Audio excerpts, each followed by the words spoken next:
오늘은 수학 공부 세 번째 시간이죠.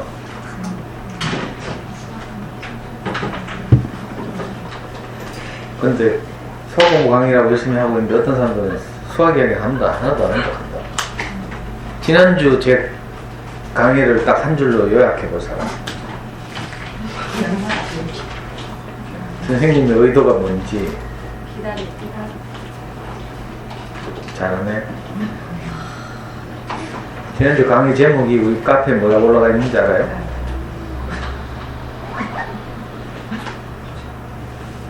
걔네 엄마 알아? 신랑이 배를 기다리면서 모르겠어요. 뭐 그런 게 다 들려줘요.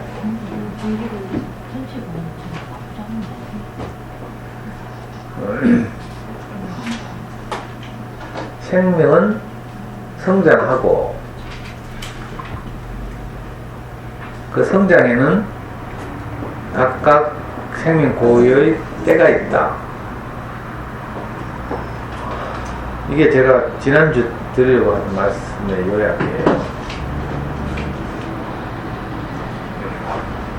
모든 살아있는 것들은 성장하죠. 살아있지 않은 것들은 는 고정불변이에요. 예를 들어서 우리하고 똑같이 생긴 대표적인 것 중에 마네킹 있지, 마네킹. 이게 공장에서 찍어낸 거거든요. 그래서 성장이 없어. 요즘은 뭐 혼자 사는 나홀로족들이 막 인형하고 같이 잔다 하더라. 일본에서 그게 성인용품 시장에서 아주 대인기래. 홀로 사는 사람들이 많으니까. 근데 그런 것들은 성장이 없죠. 근데 우리는 공장에서 찍어낸 게 아니라 살아있는 생명체이기 때문에 성장해요.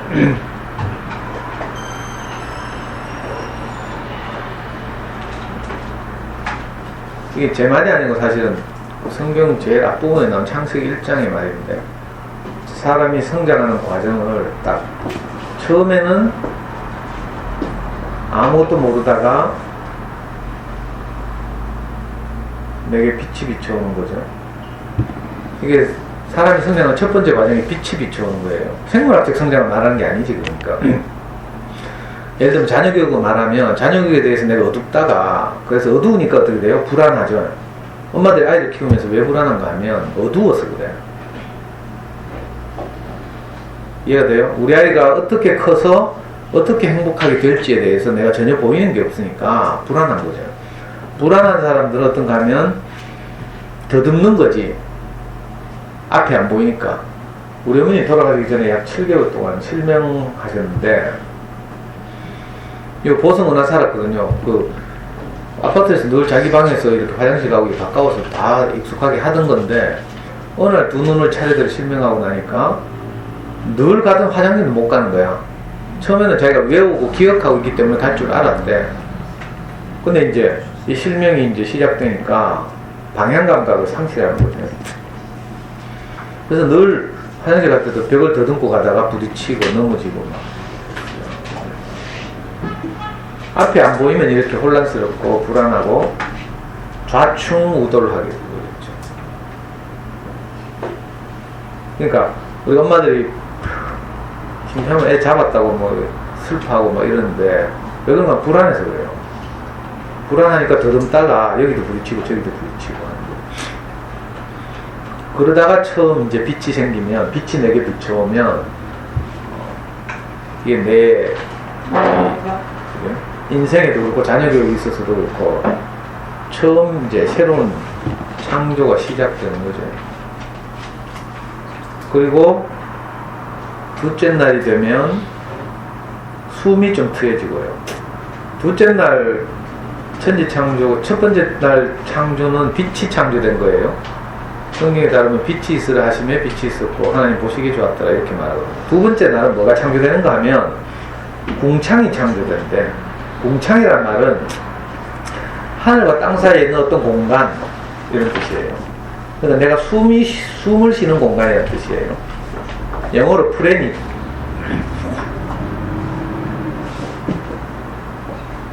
처음 고대 사람들의 상상은 땅에 완전히 물이 덮여 있었다는 이런 상상을 했거든요. 지구가 이제 생겨날 때. 그랬다가 어느 날 물을 땅 위를 덮고 있던 물이 양쪽으로 갈라지고 묻이 드러났대. 그러면서 이제 하늘과 땅 사이에 공간이 생긴 거죠. 물로 덮여 있어서 숨이 막힐 지경이었는데, 여러분들 인생을 살다 보면 혹시 내 숨이 좀 트여지는 경험 이런 게 생겨요. 이게 둘째 날이기 때문에 내가 성장이 한 단계 더 전진하는 거예요. 저는 어느 날 아무도 내 마음을 몰라줘서 너무 답답했거든. 그 숨이 막힐 지경이죠. 누구하고도 소통이 안 돼. 숨을 쉴 수가 없어. 함께 사는 가족하고도 잘 안 되고 이럴 때가 있어요. 이게 이제 참 안타깝고 답답한 일이죠. 그 속이 막 터질 것 같고 이래가지고 막 혹시 이런 경험이 있으신 분도 있을지 모르겠는데, 이런 사람들이 어떤 말을 듣고 내 마음을 알아주는 사람 만나면 숨통이 트이죠. 산소를 들이실 수 있으니까. 누구하고 만나서 대화를 해보면 내 마음을 알아주고 이러죠. 그러면 이제 내가 숨이 쉬어져요. 이게 두 번째 날의 창조죠. 이거 생명이 한 단계 성장했다는 뜻이에요.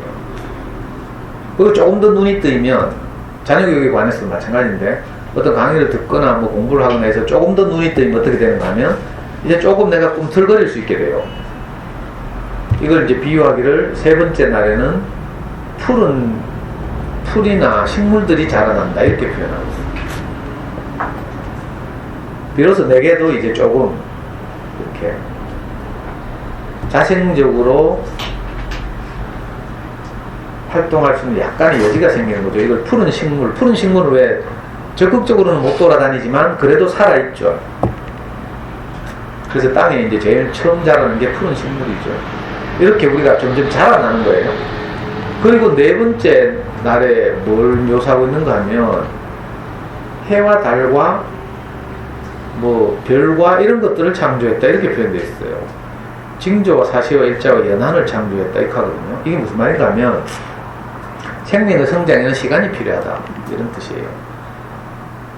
해, 달, 별, 이건 전부 이제 시간을 나타내는 여러 가지 모습들이죠. 그러니까 한 개인이 성장하는데 이렇게 어떤 여러 가지 과정을 거치는 거죠. 우리 아이들도 마찬가지예요. 그래서 아이들마다 성장의 징조와 때가 있어요. 그건 엄마들이 이거 다 무시하고 이제 일률적으로 제도 교육하에서 이렇게 아이를 키우려고 하니까 무리하게 되는 거죠. 그래서 제가 지난주에 아이들이 언제 자랄지 모른다, 이런 말씀을 드렸고, 그 때를 우리가 기다리는 것이 지혜다.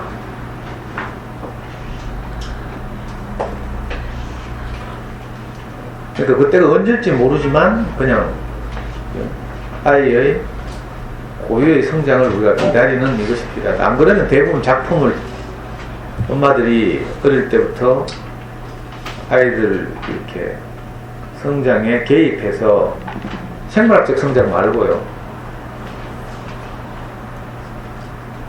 그 인지 능력의 향상 이런데 엄마들이 너무 개입해 들어가면, 자칫하면 작품 벨이죠. 그래서 좀 기다리면 좋겠고. 저는 어릴 때 아이들 키우면서 주변에서 주변에서 그렇고 내가 봐도 그렇고 우리 아이가 되게 똑똑했거든. 근데 신기하게도 제가 참 지금 생각해도 기특한 것이, 저는 우리 아이를 한 번도 경시대에 내보낸 적이 없어. 지금 생각해도 참 기특하네. 그런데 내보내서 이제 뭐 상도 받고 이러면 이제 칭찬도 듣고 이럴 거 아니겠어요?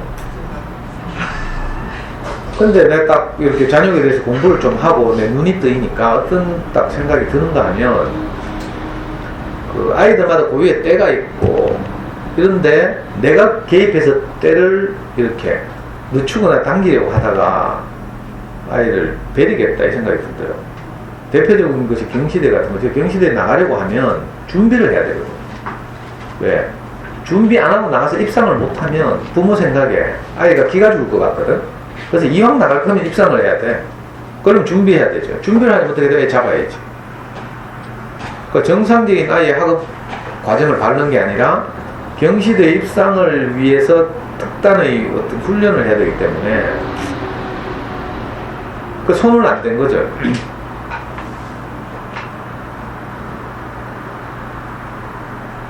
성경에 보면 철기를 손에 대지 않는다. 뭐 이런 말이 있어요. 그러니까 생명의 자람에다가 내가 인위적으로 뭘 호작질 하지 않는다. 이런 말이에요. 그냥 자연스럽게 그 한 사람이 성장하는 걸 지켜봐 주는 거죠. 우리 스승이 저를 그렇게 지켜봤잖아요. 그래서 저도 이제 그걸 배워가지고 우리 아이를 키우는데 늘 그렇게 기다리고, 영어도 마찬가지고요. 경시대 한 번도 안 나가고. 제가 딱 한 번 이제 우리 아이한테 공식적으로 영어 시험을 치게 한 것이 고등학교 1학년 때 탭스. 왜냐면 이제 입시를 앞두고 있으니까 우리 애가 대학 입시에서 어떤 길을 가야 될지를 결정하기 위해서, 그때 당시 이제 서울대를 목표로 했잖아요. 서울대를 가는 길이 크게 세 가지인데, 하나는 수시에서 내신으로 가는 길, 또 다른 하나는 수시에서 특기자로 가는 길, 다른 하나는 정시에서 수능으로 가는 길, 이렇게 세 가지였어요. 그 우리 애는 수시에서 내신으로 가는 길은 불가능하죠. 전교에서 1등을 꾸준히 3년 동안 해야 되는데 우리의 스타일로는 그건 안 되는 거거든요. 그 텄어? 그럼 이제 수시에서 노릴 수 있는 건 특기자밖에 없는데 서울대 문과의 특기자는 거의 없거든. 그래서 서울대 문과 특기자는 그 아주 희귀하게 전국적으로 알아주는 청소년 문학상을 받는 것. 청소년이 예를 들면 신문의 신춘문예에 입상한다. 뭐 이러면 이제 이게 특기자 가능성이지. 거의 불가능하지만 한 100년에 한 명 날까 말까 하죠. 또 다른 하나가 외고생들이 주로 하는 것인데 탭스에서 높은 점수를 받는 거예요. 탭스에서 뭐 950 이상을 받는다든지 이러면 이제 아주 영어로서 높은 성취를 보이니까 외국어 특기자 이런 걸 노릴 수 있어. 그리고 한때 잠깐 반짝한 것인데 경제경시대회라고 있어요. 고등학생도 대상으로 경제경시대회인데 주로 이제 대학에서 경제학 공부를 할 때 쓰는 미국의 유명한 경제학자 맹큐가 만든 맹큐의 경제학이라는 책이 있는데 그걸 주로 공부해가지고 이제 경제학 경시대, 경제경시대를 하는 거죠.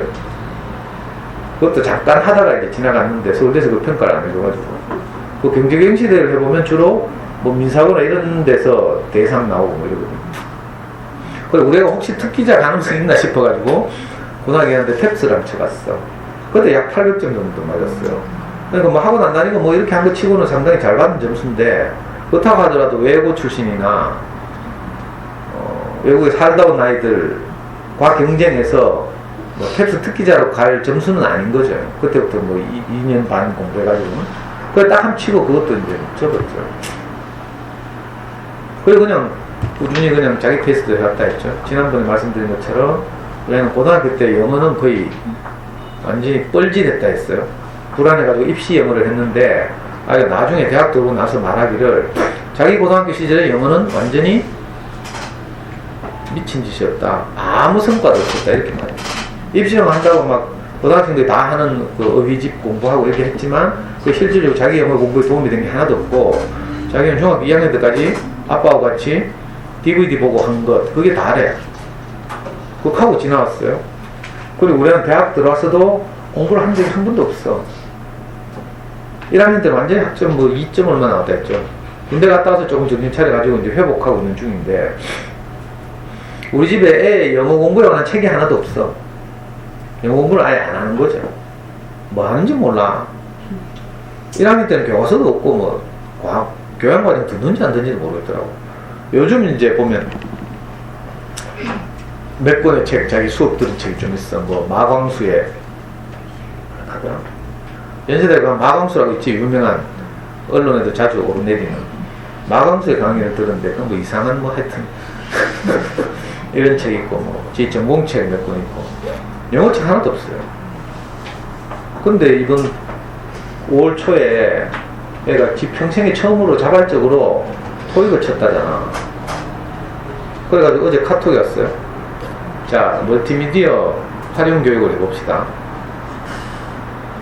자, 일제히 폰을 꺼내가지고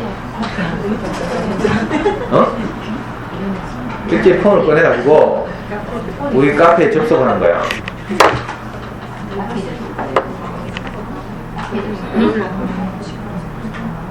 자, 카페 조회수도 올리고 뭐 어디 갔노 카페.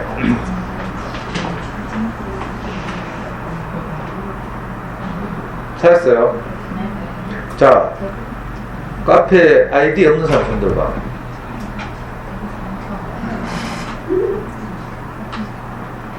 들어갔어요? 네. 자, 확인한다. 네, 접속된 사람 다 부른다. 여기서 출석. 뭐 안 들어가도 들어갔다 하지 말고. 자, 아이디 없는 사람 지금 빨리 만들어. 다음 아이디 없는 사람 없겠지? 다음 아이디 있으면 그냥 우리 카페 가입할 수 있거든요. 가입 했어요? 어? 뭐라고? 우리 아들이야.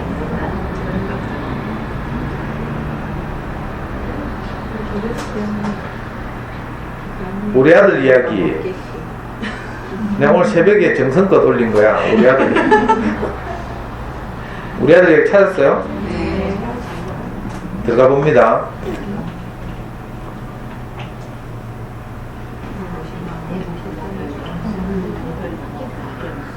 우리 세 식구 카톡, 단체 카톡방 있다 했죠? 카톡방에 대화를 내가 그대로 복사한 거야.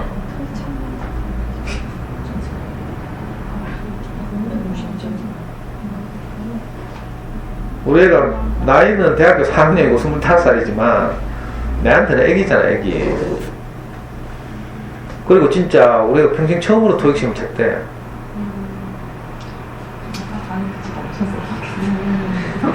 뭐라고? 아빠 강의도 좀 멈춰서.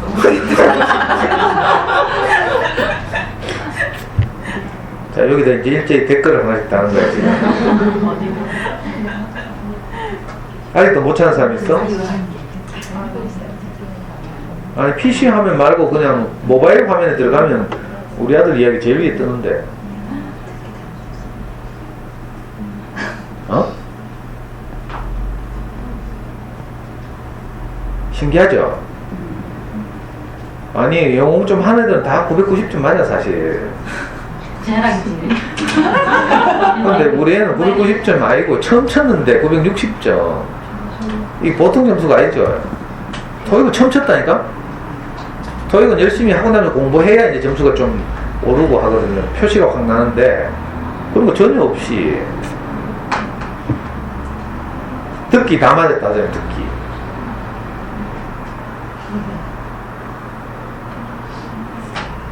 우리는 잠수내 하면서 5학년 때부터 했기 때문에 읽기를 참 어려워했어요. 저학년 엄마들 그래서 복 받은 거야, 사실은. 근데 요즘 하는 강의 잘 들어보면 저학년 엄마들 위해서 하잖아. 저학년 때는 그러니까 읽기가 가능하기 때문에 그때 이제 저 DVD 보기와 집중 듣기를 잘 조절해서 쉬운 책으로 읽기를 할 수 있도록 훈련하라고 하는 거죠. 우리 애 때는 고학년이 되니까 이미 레벨이 차이가 나서 시시한 애니메이션 이런 거 DVD를 안 볼라 해. 그 시시한 그림책 이런 걸 이미 호시호치에서 원서 번역본으로 다 받고 이래가지고 정서의 갭 때문에 영어 책 읽기를 굉장히 못했어요. 그 DVD 보기를, 비디오 보기를 그 당시에 중심으로 했고, 책 읽기는 전부 형식이었지. 그림책 뭐 천권 읽기 운동 해서 내가 그림책 좀 몇백 권 사긴 했는데, 그림책이 사실 의 수준이 굉장히 높다고 했죠. 리더스북에 비해서. 그래서 잘 못 읽는다니까. 그런 수준으로 했기 때문에 잠수내에서도 얼렁뚱땅 이렇게 했어요. 잠수내 단계도 몰라, 우리 애는. 뭐 지금 잠수내 가면 적응, 발전, 심화, 고수 이렇게 있고 적응도 또 1, 2 뭐 그죠? 발전 1, 2, 3, 심화 1, 2, 3 이렇게 레벨이 나누어져 있잖아요. 우리는 잠수내 안에서도 레벨 테스트를 한 번도 해본 적이 없어. 레벨 테스트 탈락해도 또 결국은 리딩 연습을 해야 되죠. 잠수내 레벨 테스트도 읽기거든, 읽기. 지문을 주고 정답 고르기니까. 그거 하려면 또 훈련하는 게 필요하고 해가지고 성적 잘 안 나오면 속상하니까. 제 성격이 그렇거든요. 승부하면 이겨야 되기 때문에 뭐 테스트가 성적 안 나오면 열받잖아요. 그래서 잠수내 테스트 공식적으로 한 번도 안 했어요. 그러니까 내 생각에 우리 애는 뭐 적응, 발전, 심화 난 한 발전 3쯤 되려나 늘 이래 생각했거든. 그러니까 잠수내 영어 중에서 뭐 핫발이지, 핫발이.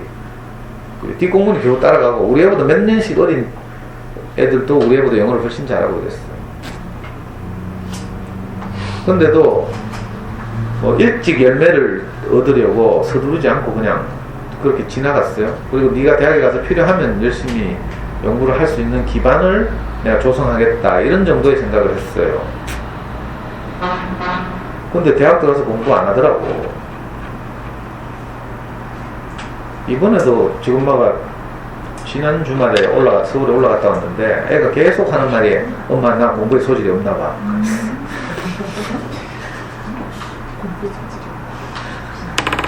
계속 극하더래. 근데 속으로 나는 거꾸로 해석했죠. 공부를 좀 해보긴 했나 보다 내 생각했어. 공부를 좀 해보니까 지는 잘 안 맞다 이런 생각을 했겠죠. 노는 걸 좋아하고 이런 거 그래서. 근데 공부 소질 없는데 이 정도 하면 뭐 공부하면 되잖아. 맞죠? 인생이 또 공부 안 하고 요즘 어떻게 살아? 뭐 회사 생활 해도 계속 공부해야 되고요. 그러니까. 제가 그 우리 애 보니까 지난주에 제가 그 강의했던 생각이 나더라고. 성취를 다 똑같이 보일 수는 없지만 우리 아이들이 그 가지고 있는 재능을 우리가 사장시키지 말아야 되겠다. 그리고 그 때가 되면 그 꽃이 활짝 피게 돼 있어요. 그 아이만큼인 거죠. 학습적으로 재능 있는 애들은 학습적으로 좀 더 성취를 보일 것이고 또 다른 쪽에 재능이 있으면 다른 쪽에서 그렇게 그 아이의 가능성이 활짝 뽑힐 테니까 우리가 그걸 미리 막 이렇게 내 생각을 따라서 막 이렇게 저렇게 할 일이 아니라는 거죠. 나중에 시간 지나고 나면 다 후회가 돼요. 내가 하는 생각이라는 것이. 그래서 제가 제 스승으로부터 배운 중요한 가르침 중에 하나가 생명의 때가 있다, 성장의 때가 있다. 한 인간의 성장이죠, 사실 이게. 창세기 1장에 나오는 조금 전에 제가 쭉 말하다만 그 천지 창조의 6세 동안의 과정을 제가 나흘까지 아주 간단하게 말했는데 그건요, 이 자연적인 창조를 말하는 게 아니라 사실은. 자연적인 창조가 그렇게 중요하면 성경의 곳곳에서 계속 그 말을 해야 되는데 딱 창세기 1장에서 그 말하고 말거든. 원시적으로 우리 한 인간의 인격적 성장에 관해서 말하고 있는 거죠. 그래서 저는 이제 우리 아이도 자기 고유의 때가 있다 이걸 알게 됐고 실제로 생물학적으로도 해보니까 지난주에 말씀드린 것처럼 애가 중학생 좀 지나가니까 굉장히 튼튼해지더라고.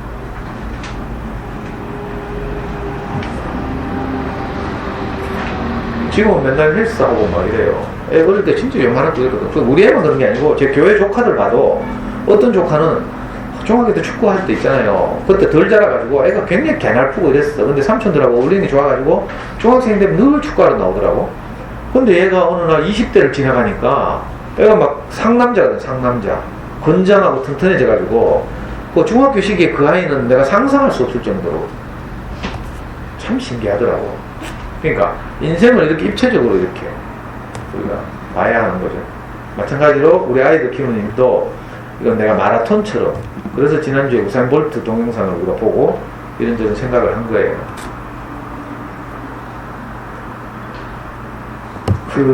기다리자. 불안감은 왜 오는가? 못 기다리고 내가 불안해가지고 계속 막 코작질 하는 것은 왜 그런가 하면 내가 앞이 보이지 않았어. 그래서 우리가 밤길을 걸어갈 때 항상 불안하다고 했죠. 고속도로 운전해보면 제가 나이가 들어서 그런지 밤에 운전은 굉장히 불안해요. 시야가 확보가 안 되니까. 우리 군대에 갔을 때 면회 갔다 오다가 죽을 뻔한 이야기 했죠. 밤길에 우리가 그때 군대에서 어려움을 겪어가지고 내 부대에 쳐들어갔다가 돌아오는 길에 나도 그 일에 너무 신경을 쓰고 막 이래가지고 피곤한 데다가 구미를 지나오는데 중앙분리대 쪽에서 비닐봉지 하나 날라들었어. 근데 피곤하고 속도는 120km 이상이고 이런데 뭐가 폭 뛰어 들어오니까 내가 놀래가지고 급브레이크를 밟았어요. 그러니까 차가 오른쪽으로 확 튀어나가더라고. 아이고 얼마나 놀랐는지. 그래가지고 다시 핸들을 꽉 잡았어. 그리고 오른쪽으로 튀어나가니까 왼쪽으로 꺾었잖아요. 그러니까 또 중앙분리대 쪽으로 차가 튀어나가는 거야. 이걸 서너 차례 이렇게 했어요. 핸들을 놓쳤으면 큰일 났어. 꼭 잡고 이렇게 몇 번 하니까 중심이 잡히고 브레이크도 몇 번 잡았다 뒷다 이거 계속 했죠. 그러니까 겨우 중심이 잡혔어. 백미러로 보니까 내 주변에 오던 차들이 다 앞에서 깜빡이를 켜고 내보다 속도를 늦추고 저 차가 어디로 튈지 모르니까 조심하고 이러더라고. 그 밤길이고 내가 피곤하고 이러니까 별거 아닌 상황이 굉장히 크게 내가 느껴져서 죽을 뻔했다니까. 지금도 그때 생각하면 내가 막 아찔해요. 우리가 아이들 키우는 일도 이렇죠. 아이들 키우는 일에 속도를 내고, 그죠? 이러면 어두운 상황에 속도를 내면 어떻게 돼요? 불안하죠. 옆집에서도 막 달려가고 막 이러니까. 그러다가 내가 이제 사고 치는 거야. 불안할 때는 내가 속도를 낼 일이 아니고, 그죠? 잔여교육이란 무엇인지 관해서 내게 빗비춤이 있어야 돼요, 빗비춤. 인생을 깊이 살아오신 분들의 강의도 많이 듣고 이래야 돼요. 얄팍하게 막 이렇게 영어 수학 공부 어떻게 할까 뭐 이런 그 강의만 들어서는 안 되고, 우리 아이가 달라졌어 이런 것만 볼 게 아니라, 요즘에 대구에 또 유명한 분 뭐 일미 스님인가? 우리 동네 앞에 그 아까 청년수련회 뭐 프랭카드 하나 붙여놨더라. 일미 스님 초청 뭐 설법 법획하면서 그 밑에다가 일미 스님 양력을 딱 한 줄 써놨대. 미국 듀크대 종교학과 교수. 듀크대라고 알아? 아이비리그 미국 7대 대학 중에 하나야. 하버드, 프린스턴 뭐 이런 건 알지? 소위 아이비리그라고는 알아요? 들어는 봤지. 영어학원 이름도 아이비리그 맞잖아. 듀크대 하면 인문학으로 미국의 7대 대학 중에 하나예요. 거기 종교학과 교수래. 그 스님이 와서 강연을 한대. 그런데 가보라니까. 그래서 좀 인생에 대한 좀 깊은 통찰 이런 게 필요해요. 그런데 가서 강의 좀 듣고 와야 이 말 하지 말자.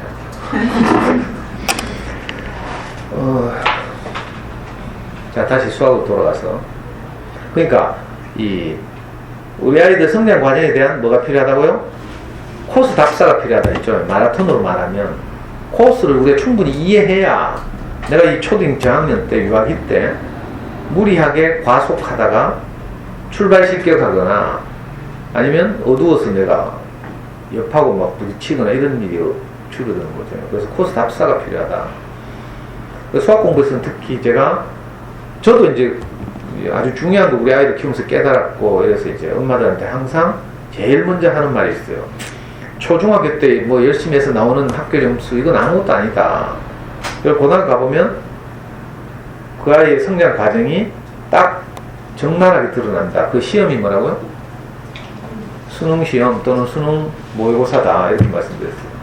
자, 다시 휴대폰을 꺼냅니다. 엉뚱한 거 보지 말고 정해야. 자,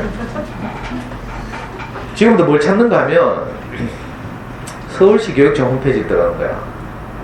그래서 우리나라 전국의 고3들이 원래 3월달에 친 3월 모의고사 수학 성적의 평균을 찾아내는 거예요. 내가 서울시 교육청까지 가르쳐준다.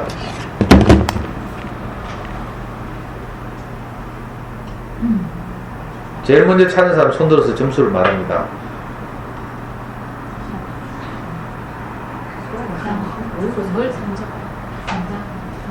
3월 모의고사 수학 성적의 평균. 서비스 준비 중이에요. 뭐? 서비스. 진짜?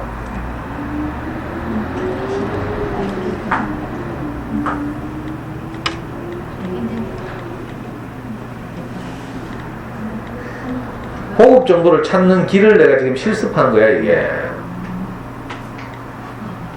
아무도 이렇게 하는 사람 없거든. 찾았네. 누구는 서비스 중이라고. 블럭으로 찾는 거. 블로그에 누가 옮겨놨어? 누가? 종료학원 아니, 그 정보의 소스를 찾아가는 훈련을 하는 건데 지금 종로학원 찾아가.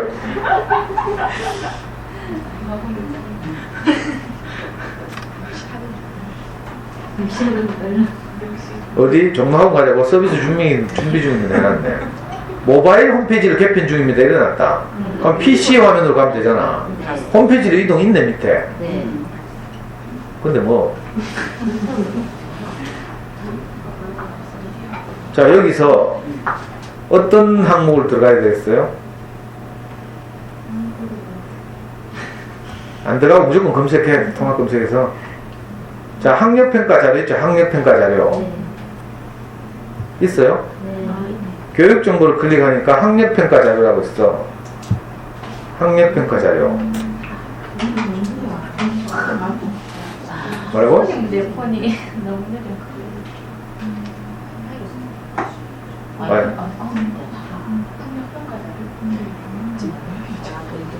어디 갔다 왔어? 나 지금 한국까지 왔나? 그게 좀 옮겨가는데 되게 버벅거린다. 저도 아무것도 안 돼. 어? 아무것도 안 돼. 내가 이 와이파이를 너무 동시에 써서 그런가? 그건 아니잖아. 어? 자, 들어갔네. 난 들어갔어. 자, 고등학교 3학년 4월 통계자료. 내가 몇월 달 그랬죠? 3월 통계자료. 3월 결과 분석 자료 제일 밑에 있네, 첫 페이지. 봤어요? 네. 결과 분석 자료 클릭.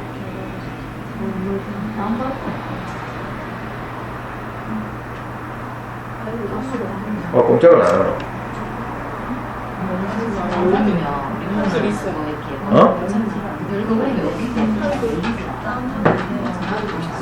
이게 다운받는 거야? 네. 그냥 홈페이지 띄우는 게 아니고? 아니, 다운받아서 한글 뷰어로 수업. 어? 수업. 수학 A형이든지 B형이든지.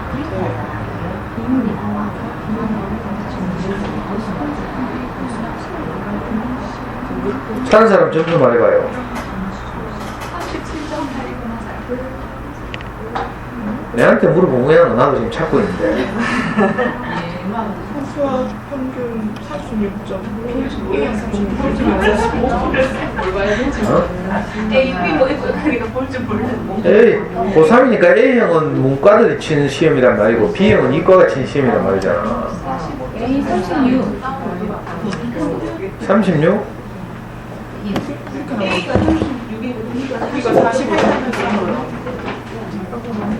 그건 맞는 것 같다. 평균이 36, 48. 봐도 모르고 저도 봐도 몰라? 45.83. 그래, 그게 B형 이과 애들이 친 시험이고. 자, 됐어. 이제 그만. 일단 찾았죠. 이렇게 이제 찾는 거예요. 보통 이제 고등학교 들어가서 모의고사를 치게 되면 그 모의고사의 종류가 크게 세 가지가 있다고 했습니다. 하나는 3월, 6월, 9월, 11월에 치는 교육청 모의고사. 그리고 그 중간중간에 사설 모의고사가 있죠. 아까 종로, 대성, 메가스터디 이런 데서 치는 사설 모의고사 이런 것도 있고요. 그리고 고3에 가서 치는 고3 3월, 고3 6월과 고3 9월에는 수능 교육과정 평가, 수능을 직접 출제하는 기관에서 또 모의고사를 쳐요. 이걸 보고 평가원 모의고사 이렇게 불러요. 이건 3학년에 가서야 치는 거죠. 수능과 가장 유사한 연습이죠. 근데 이제 가장 일반적으로 치는 시험은 교육청 모의고사라고 해서 서울시 교육청이나 경기도 교육청에서 문제를 출제하고 전국에 있는 같은 고등학생들이 또 같은 시험을 치는 거죠. 이걸 이제 모의고사라고 그래요. 교육청 모의고사. 고등학교 1학년 올라가자마자 치는 시험이죠. 근데 원래 3월 모의고사는 작년의 물수능을 반영하고 올해도 또 쉬운 수능 기조를 유지하기 때문에 3월 모의고사도 수리형에서 굉장히 쉽게 나왔어요. 쉽게 나왔는데 문과의 모의고사 평균이 36점, 이과는 45점. 다른 과목에 비해서 한 20점 이상 낮죠. 영어나 수학은 보통 평균이 60 몇 점씩 이렇게 나오거든요. 근데 수학은 이렇게 쉬운 경우에도 문과는 35점. 보통 어려울 때는 문과는 28점에서 32점 사이 왔다 갔다 해요. 일반적으로는. 자, 이걸 우선 엄마들이 파악해야 돼. 우리 아이들 커서 고3이 되면 모의고사에서 이 점수를 받는구나. 이걸 알아야 돼요. 자, 인식했어요? 못했겠지. 뭐 이렇지? 뭐 이런 생각이에요. 자, 고3이 되면 이런 점수 받아요. 근데 이걸 언제부터 이런 점수 받나? 고등학교 1학년 때부터 이 점수를 받는 거야. 방금 그 홈페이지에서 고등학교 1학년 통계 자료를 찾아봐요. 고등학교 1학년.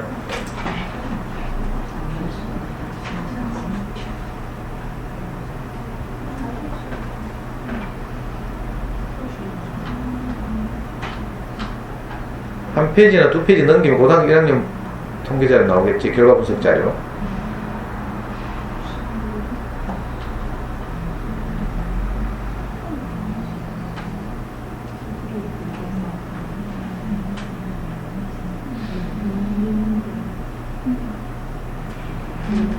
수학은 49점.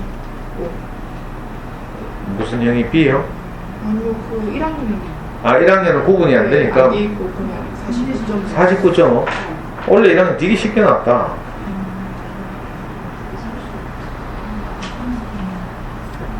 요즘 쉬운 수능을 반영하는구나. 자,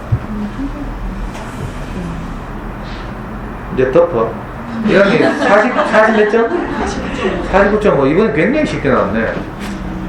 보통요, 1학년들이 수학시험을 치게 되면 첫 고등학교 올라가서 치잖아요. 그러면 범위가 중학교 전과정이거든.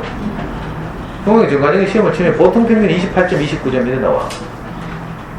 그런데 이제 지금 올해 같은 경우는 이제 작년부터 이제 너무 수능이 쉬워져서 이제 이런 현상이 있는데 일반적으로 이제 평균이 굉장히 낮거든요.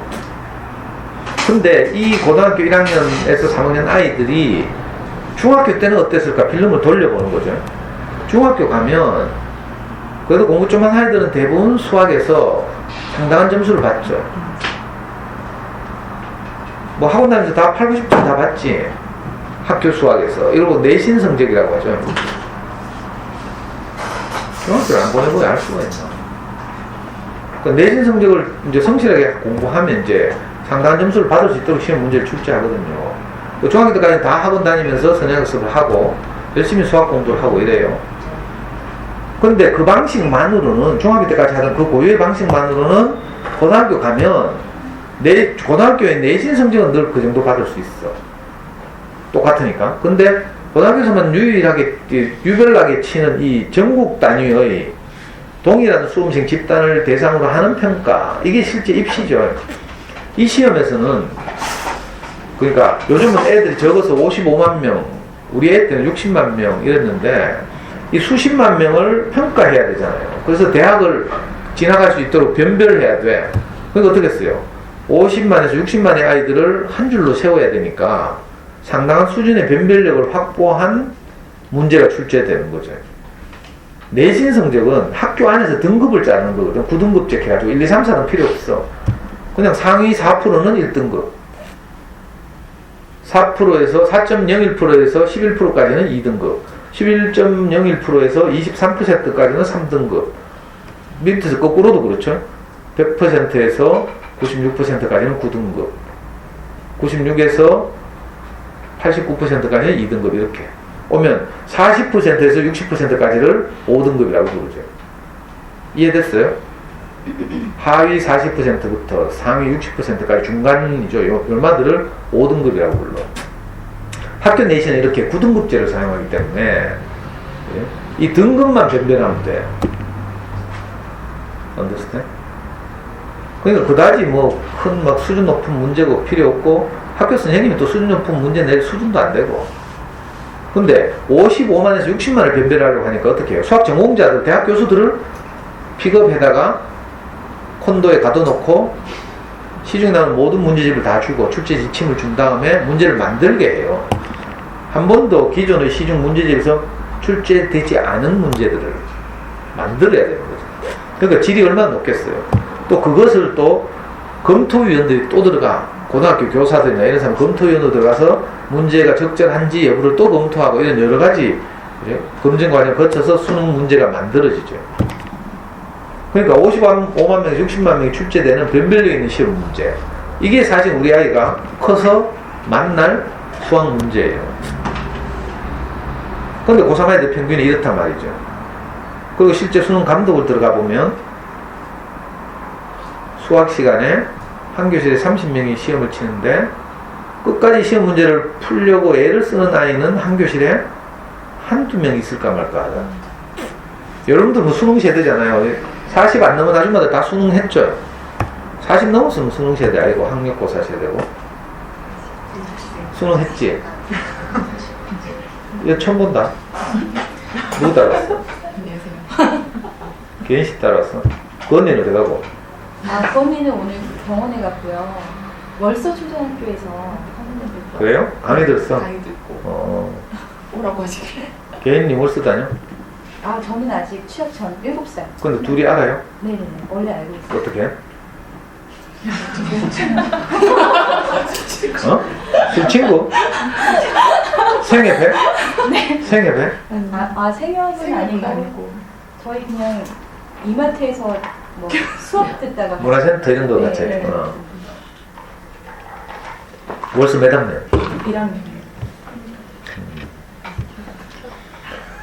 또 처음 본 사람, 여도 처음 보는 것 같아? 누구 따랐어? 옆에 따랐어? 여기는 어디서 왔지? 좋아하면서 왔어? 아닌 것 같은데. 좋아하면서 언제 왔는데요? 오래됐잖아. 작년에 왔어? 원래 왔어요? 네. 원래 조항 강의도 그 다음부터 왔어? 강의하시기 전에 네. 어떻게 알고? 한 이상 조항 초등학교 강의 나가기 전에 누구 따라왔노? 혜성씨 따라왔어? 또?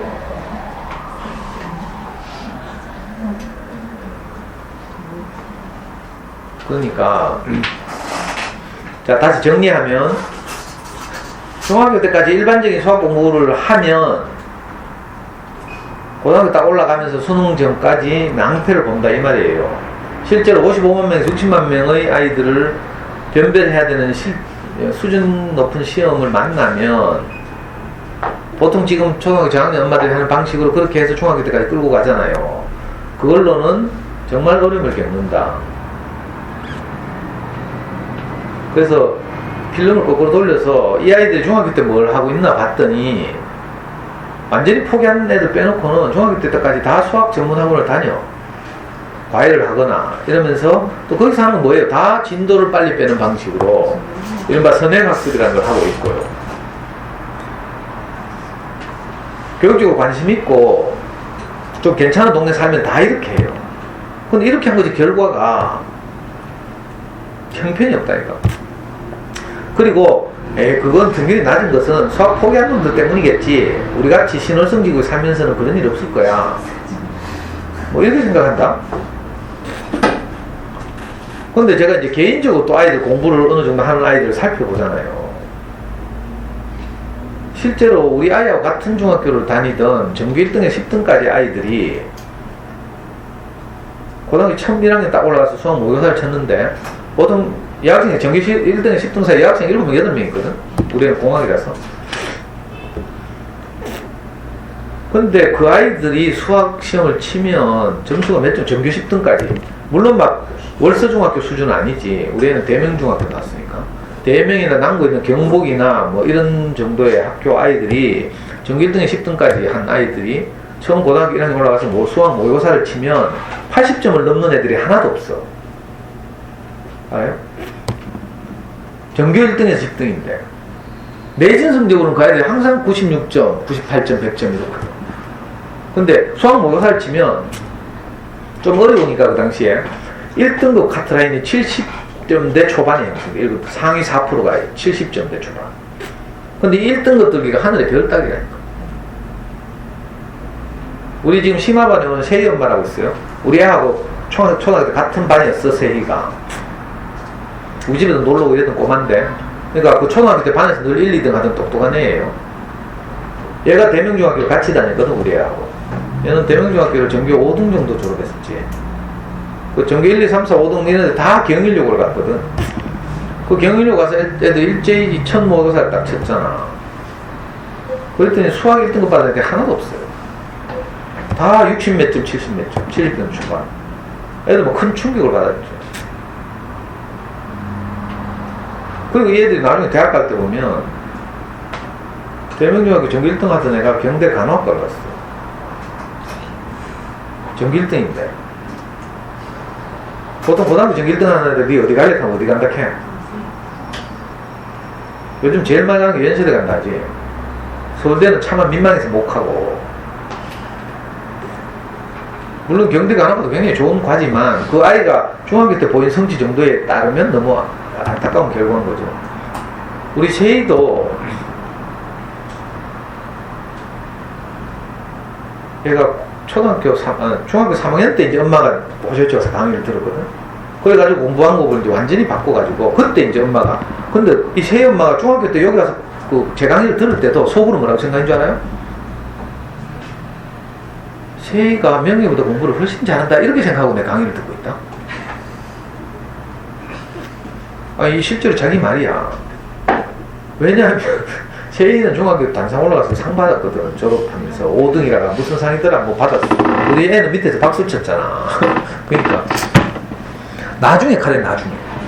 근데 고등학교 올라가 보니까 그게 아닌기라. 천은 먹어살 딱 쳤는데 그때 세희는 370점 500점 만점. 우리 애는 영남고등학교 갔어요. 첫 시험에서 453점인가 받았어. 몇 점 차이 났어요? 80점 차이 났어. 정교등수는 우리 애가 낮았는데 뭘 말하고 싶은지 알겠어요? 어떤 준비가 필요하다, 이걸 말하고 싶은 거라. 그냥 일반적으로 동네 옆에 애들 하듯이 그렇게 그냥 하면 안 된다, 이걸 말하는 거예요. 앞으로도 제 강의를 꾸준히 들으시면 제가 이제 엄마들한테 내 죽기 전에 정보 검색, 자녀 교육 정보에 대해서 어떻게 정확하게 추적하고 검색하는데 이걸 다 실습시키려고. 조금 더 이어서 수준이 높아지면 이제 교육과정 평가원 홈페이지. 교육과정 평가원이 뭔가 수능 출제 기관이야. 그 교육과정 평가원 홈페이지에서 어떤 고급 정보를 얻을 수 있는지 이런 것도 실습. 이 초딩 엄마들한테 너무 수준 높다 사실. 이거 지금 프로젝트 도둑 맞아가지고 이거 없이 하려고 답답 죽겠네.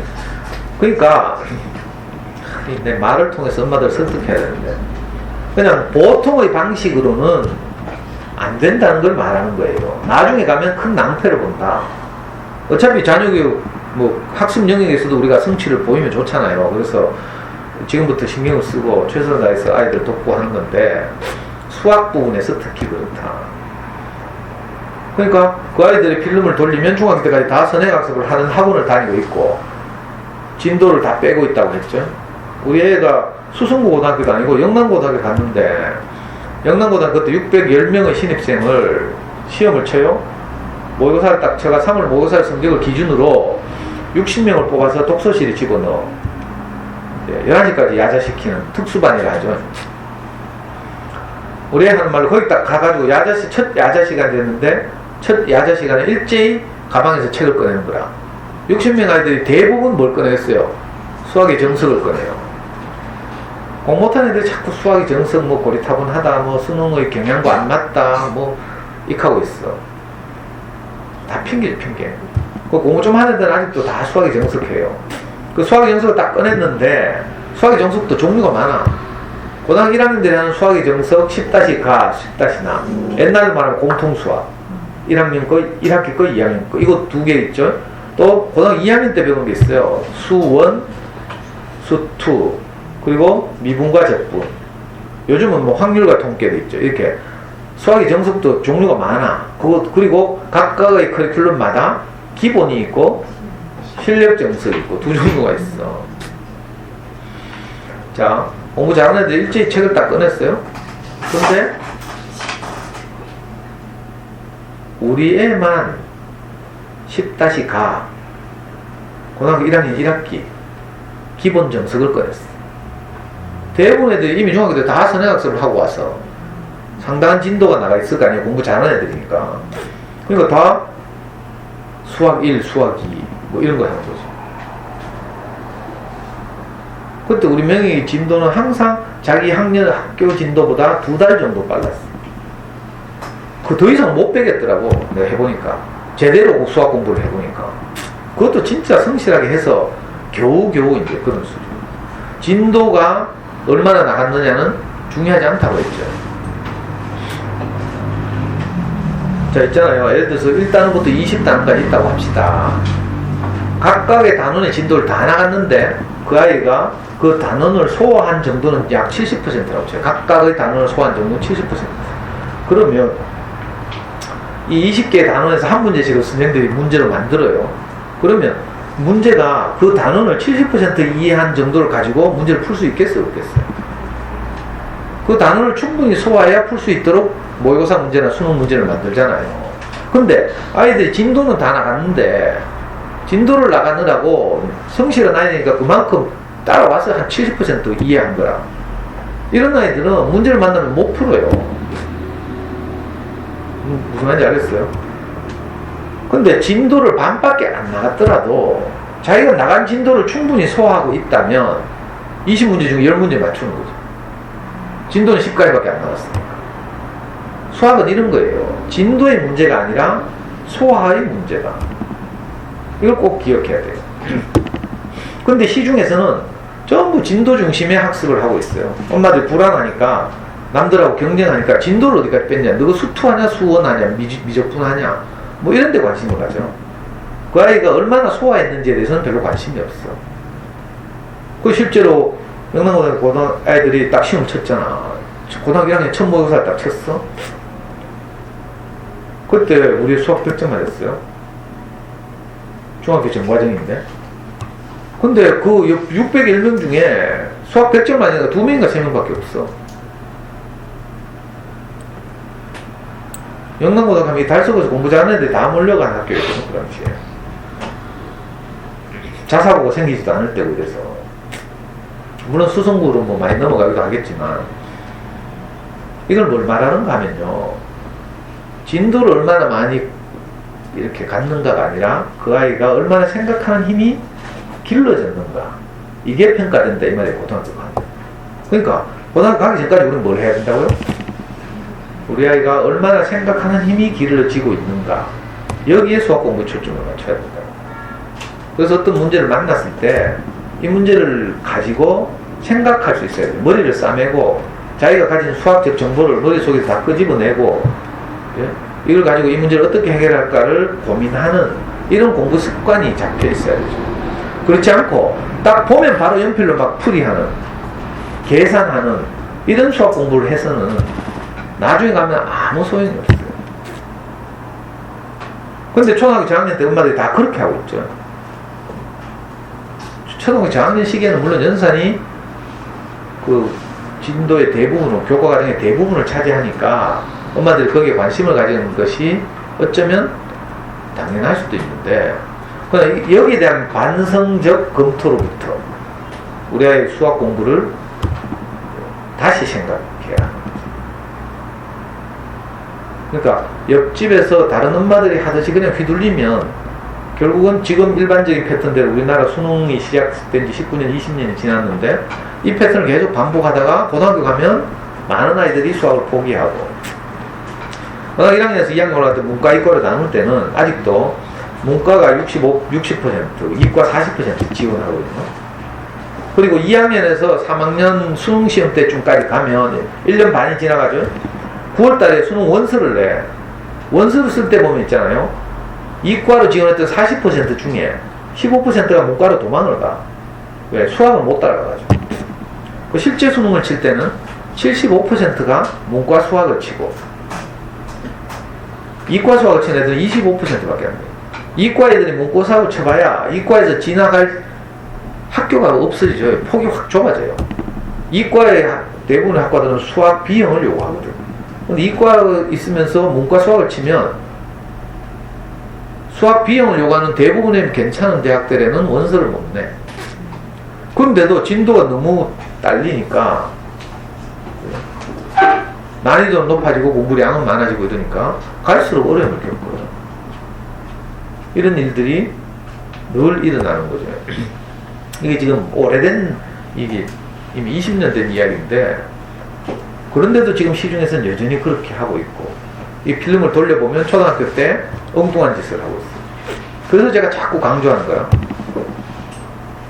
저학년 때는 수학에 흥미를 잃지 않도록 하는 작업, 고학년 때는 저학년 때 그런 것을 바탕으로 해서 어찌하든지 생각하는 힘을 기르는 방식의 수학 공부, 이걸 계속해야 돼요.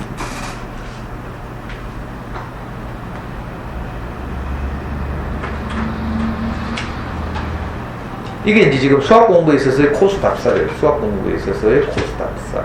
그리고 입시에서는 수학이 대학을 결정한다. 영어는 의외로 변별력이 별로 없어서 1등급, 2등급 해봐야 뭐 점수 차이 얼마 안 나요. 그게 크게 두려워하지 않은데, 시험 수능, 요즘까지 수능 수능에서는 한 개 틀려가지고 등급이 갈라지고, 심지어는 어떤 해는 영어를 98점 받았는데 2등급 되는 수도 있어. 한 개 틀렸는데. 너무 쉬워서. 그러니까 보통 해도 뭐 92점, 94점 이런 데서 2등급과 1등급이 갈라져요.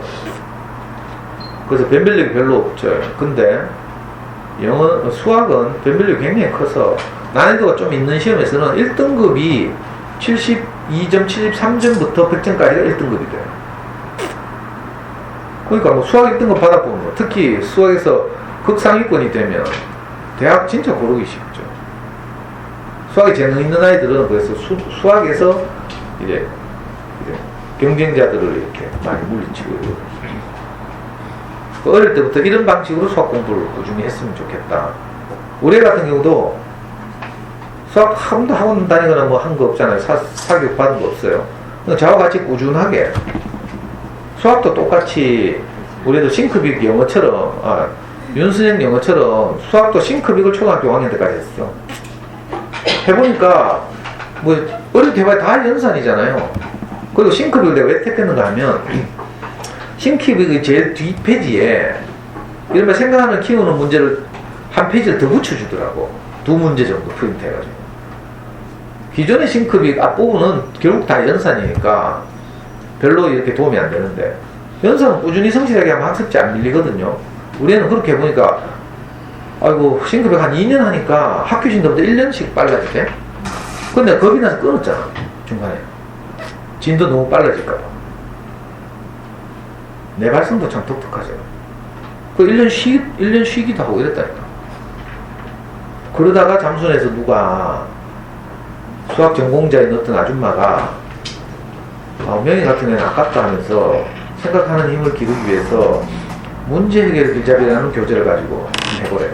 그 당시에 그 아줌마 2권을 추천했어요. 문제 해결 길잡이와 우리 어디 가노?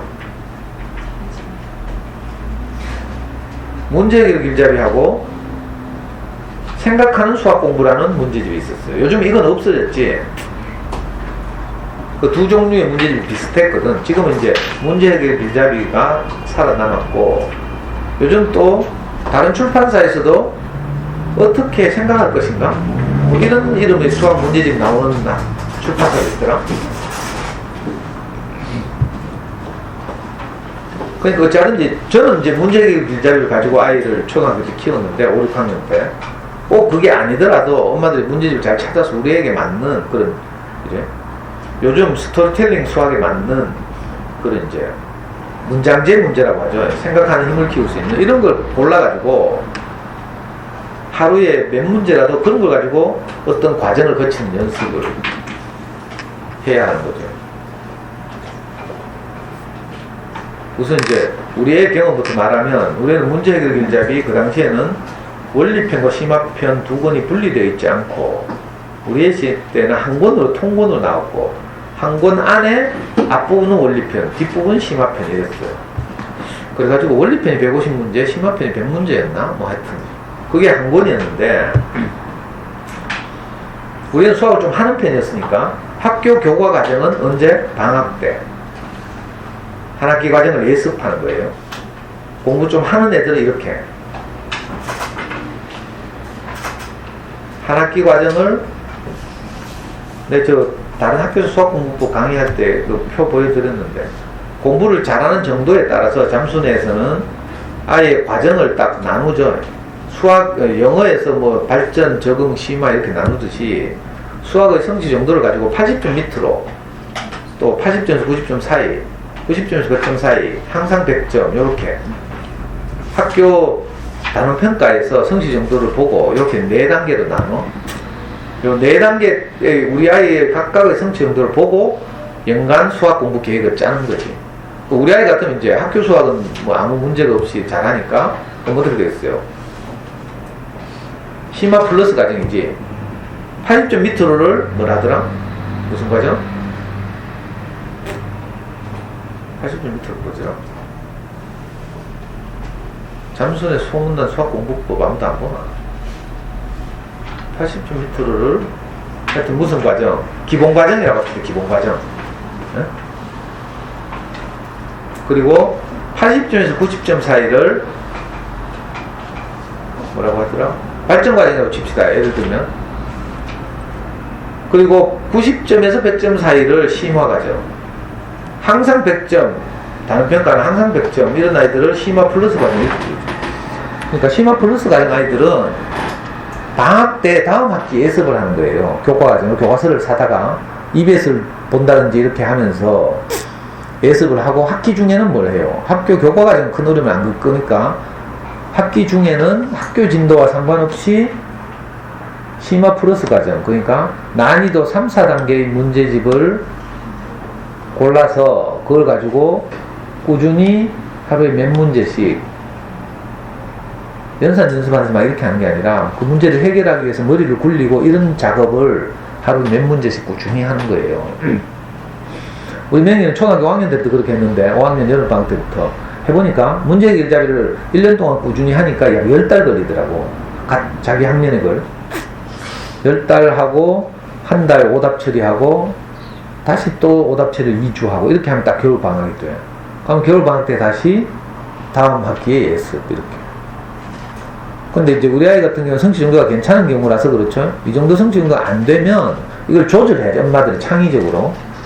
자, 그렇게 해서 예를 들면 5학년이지만 4학년 문제 해결 길잡이를 한다든지 이렇게.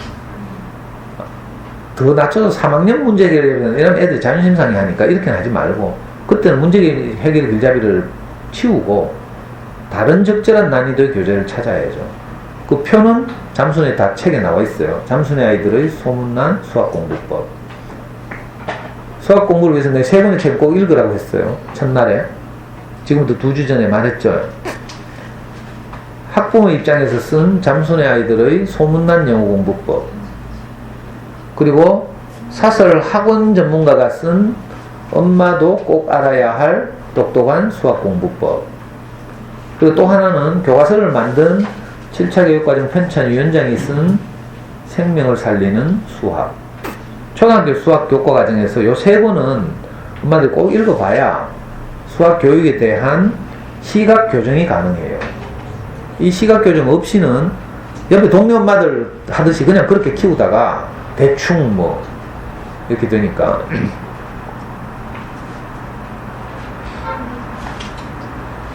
자, 이렇게 하려면 이제 필름을 또 돌려서 초등학교 저학년 유아다 어떻게 해야 된다고요? 장난감을 많이 가지고 놀아야 한다. 연산이 꼭 불안하면 하루에 10문제 정도 해보고 10문제 중에 7문제 정도를 할 수 있으면 아, 그건 아이가 알고 있구나 하고 넘어가야 한다 이렇게 말했어요. 자, 예를 들어서 합해서 5가 되는 수를 이번 연산에서 다룬다고 칩시다. 그럼 10문제가 다 합해서 5가 되는 수죠. 그럼 이걸 집에서 했잖아요. 집이라는 환경의 특수성상 어수선한 환경에서 10문제 중에 7문제를 해내면 합해서 5가 되는 덧셈을 아이가 할 수 있다고 간주하고 더 하면 안 돼. 그 정도만 연습하고 뭐 해요? 다른 장난감을 가지고 엄마 아빠와 함께 노는 작업. 이걸 어릴 때 많이 하라고 했어요. 어릴 때 제일 많이 할 수 있는 게 색종이 접기, 종이 접기, 미로 찾기, 또 칠교놀이. 초등 저학년에 유아들이 할 수 있는 수많은 그런 놀이들이 많이 있어요. 제가 추천하지 않았지만 이 수학교육과 관련된 유아 시기 또는 초등 저학년 시기에 어떤 걸 했으면 좋을지에 대해서는 많은 책들이 나와 있어. 옛날에 잠순에서 같이 활동하던 그 아줌마가 나중에 수학교육과 대학원 가가지고 지금은 뭐 강미선 수학연구소인가? 낸 아줌마가 있어. 강미선이라는 여자가 있어. 이 아줌마가 옛날에 낸 수학 관련 책들 많이 있거든. 생활에서 뭐 집에서 알아보는 여러 가지 그 이런저런 것들을 이용한 그런 것도 있고 수학 사전도 있고 뭐. 강미선이라는 이름으로 뭐 알라딘이나 교보나 뭐 예스24 들어가서 한번 검색해봐요. 그럼 초등 저학년 유아들을 위한 수학 공부 관련된 책들이 많이 있다. 그 아줌마가 유아기 수학 교육을 위해서 낸 유명한 책이 있었죠. 옛날에 수학은 밥이다. 이 유아 시기 엄마들이 꼭 읽어야 될 책이야 사실은. 수학은 밥 먹는 것처럼 습관을 잡아야 된다 이 말이에요. 근데 연산 연습만 그렇게 밥 먹듯이 하면 안 되고 질리니까 장난감이나 교구를 가지고 하는 작업. 시간 나고 이거 저거 있으면 프로젝트 있으면 그 시기에 할 수 있는 장난감을 가지고 진짜 연습하고 이러면 되는데 이제 좀 그렇게 구체적인 걸 해야 되겠다. 엄마들은 아직 어리니까 경험도 없고 하니까 내가 말로만 해가지고 뭐 잘 안 되는 것 같아요. 저 안에 교구 이런 거 많이 있잖아요. 꺼내와가 직접 같이 게임도 해보고 막 사용법도 좀 익히고 이래야 되나? 그런 건 집에 가서 스스로 독학해야 안 되나? 그 어디까지 내가 말해야 될지. 어떤 엄마들은 그 아주 간단한 것도 굉장히 어렵게 생각하거든. 그죠? 물으러 가면 묻지도 않지.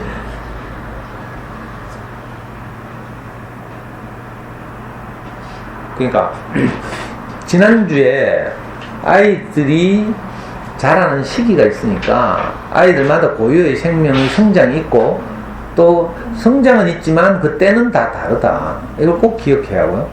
자, 오늘은 그렇기 때문에 이 아이들이 성장하는 과정을 수학 공부 영역에서 길게 보고 고등학교나 수능 때 어떤 현상이 일어나는가를 내가 설명했어요. 실증적으로 평균 점수라든지 이런 걸 보고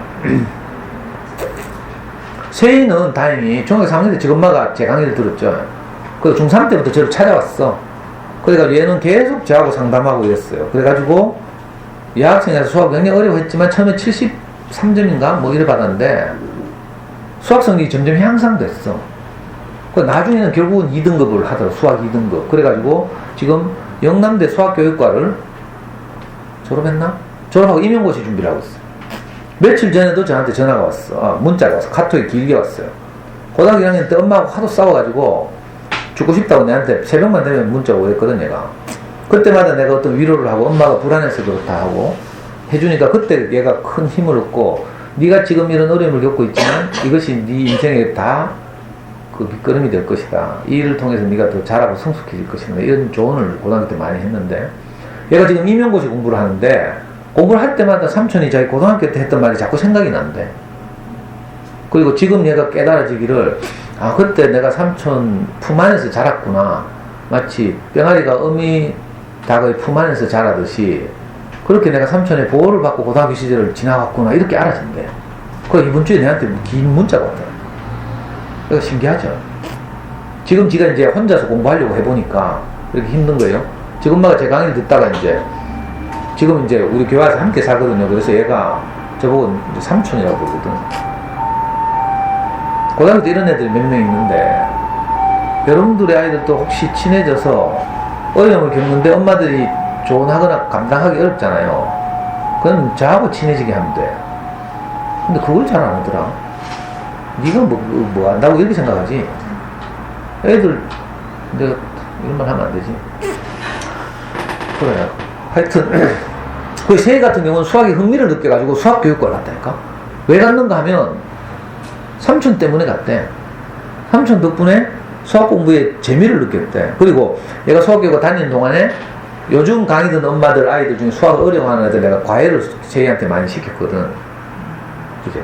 그때마다 세희가 하는 말이 상도 삼촌이 하는 말이 정말 진리라 하면서 그 수학 공부랑 그렇게 해놓고 얘가 계속 그렇게 제가 수학을 전공하면서 보니까 결국 그런 거라.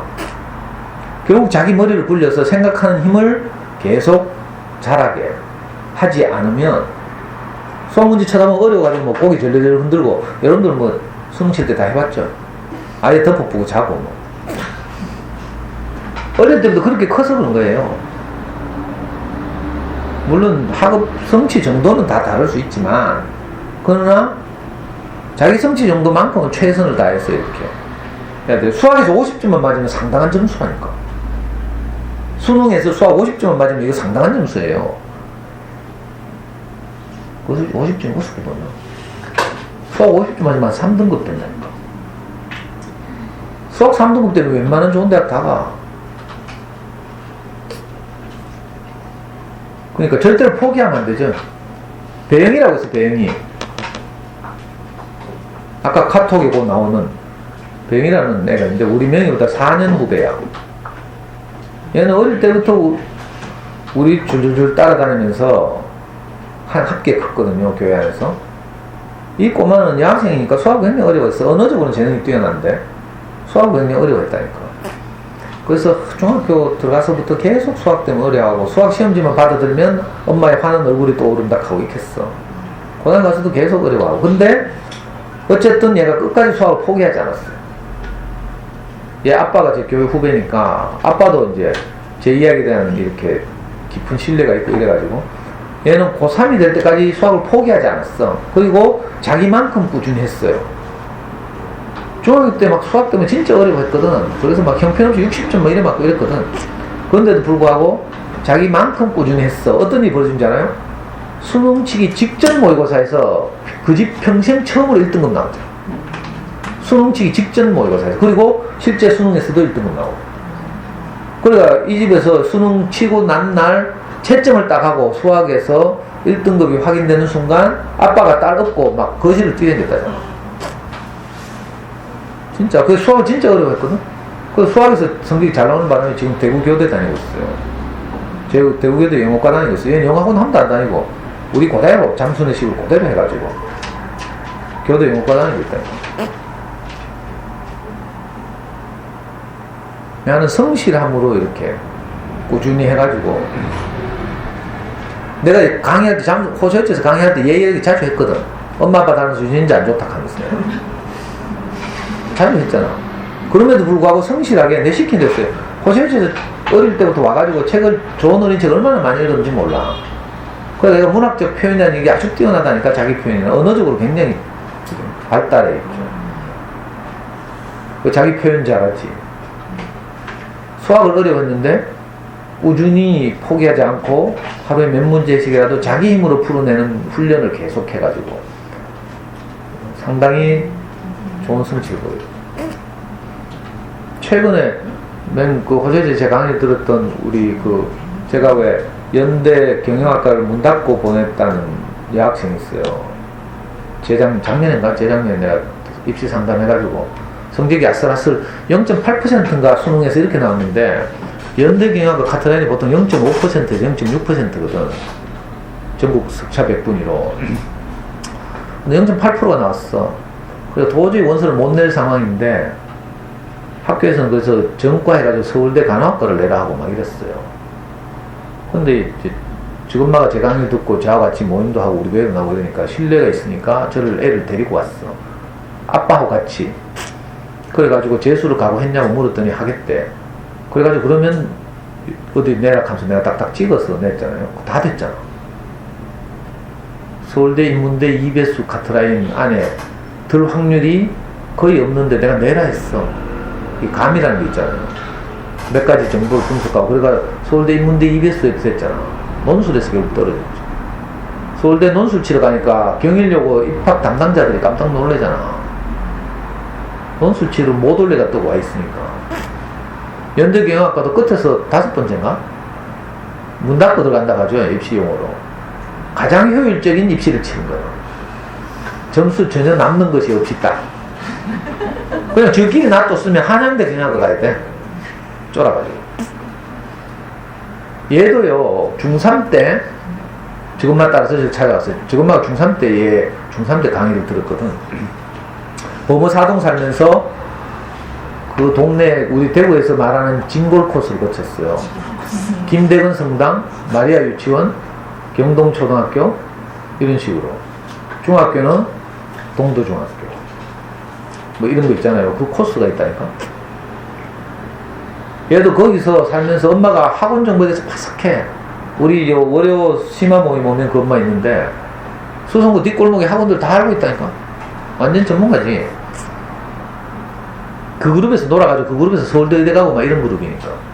근데 그러다가 이 여학생이 너무 스트레스를 받아가지고 중학교 때 원형 탈모하고 이랬잖아.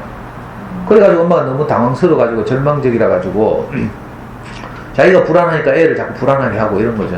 성적은 유전자 좋으니까 성적은 좀 나오는 편인데 이 학생이 그래 원형 탈모하고 어떻게 하겠어. 그래가 엄마 할 수 없이 저기 수성교 건너가면 거기 김성희 부모교육연구소라고 있어. 거기 한 달에 수십만씩 갖다 바쳐가면서 거기서 심리학 공부하고 상담 공부하고 막 이랬잖아. 그걸 몇 년이나 했다니까. 그래도 도저히 안 돼가지고 저한테 왔잖아요. 그래서 걔도 중3 때 엄마가 데리고 왔어. 그래서 걔 수학 공부 방식도 확 바꿨잖아. 과외 다 때려치우고. 그 집은 돈이 많아가지고 계속 과외하고 이랬고.